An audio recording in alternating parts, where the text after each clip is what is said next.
Hey guys, this is Hunter from Hunter Works Outdoors. I'm out here on Penders Creek Farm today, standing in an area a couple months ago that me and my dad built a duck hole. If you guys haven't watched that video already, there's going to be a link in the top of the description on this video, so you guys can go back and watch it, maybe even before you dive into this one and get to talking about some of the things that we're going to change and some of the updates that we've made. But that's what this video today is about, is some of the things that we're going to implement into next year's phase 2 is what I'm going to call it, that we've learned from this whole build process, and then kind of share some information with you guys, some of the things that we couldn't prevent that happened. So let's dive right into it. So July 1st, we started this build. July 15th, we finished it. And then July 22nd, we got the millet in the ground. We thought we were good to go until the point where we're going to put the risers in to stop up the berm to make it hold water. Well, we didn't plan on middle of August having one of the biggest floods here in Mississippi, and it collected a bunch of water where that clump of trees was and then blew out about a truck width wide load of our berm, completely destroyed it. We had to wait about a week or two before it dried up. Came back in here with the excavator and skid steer, grabbed some good clay out the back side of the duck pond, and then came back in here with the skid steer bucket and compacted it back down. We shouldn't have any more problems with the berm, but that's something we didn't plan on, is have Mother Nature intervene in this build process. The second thing I want to talk about is the crops that we used, and then something we're going to implement in the next year to change that to hopefully have a better crop next year. So we used the local co-op to get 2 50-pound bags of a brown top millet and then a Japanese millet. We use the Japanese on the inside and the brown on the outside because the brown's better for drier soils and then the Japanese is better for wetter soils. If I was to go back and change that from this past year, I would have mixed them together, hopefully, because there's different soil types here in both these different spots inside and out, and that maybe that mixture of those two seeds would have produced a better crop.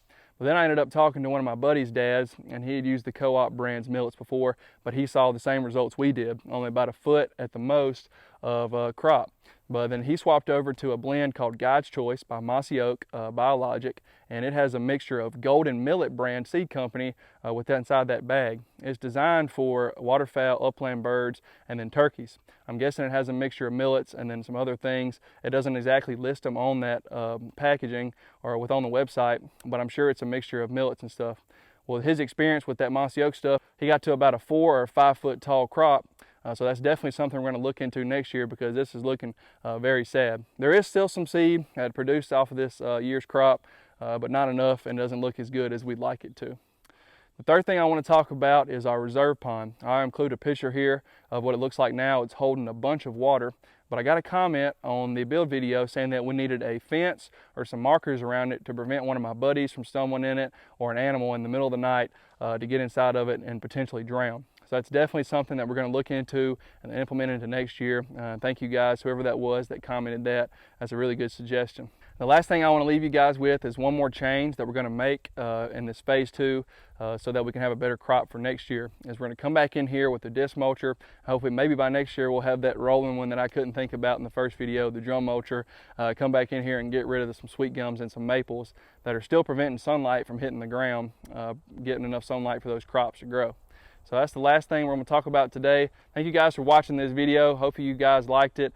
Please hit the subscribe button so you can stay tuned for some more stuff that's happening out here on the farm. And also check out our Instagram. I post a bunch more stuff on Instagram than I do YouTube. We're getting into this whole YouTube thing, doing a bunch of projects on the land and learning how to video and do the projects at the same time. Sometimes it gets hectic, but I'm very good on Instagram and I post a bunch of things on there. So y'all go check that out. Thank you guys for watching this video, and stay tuned for more.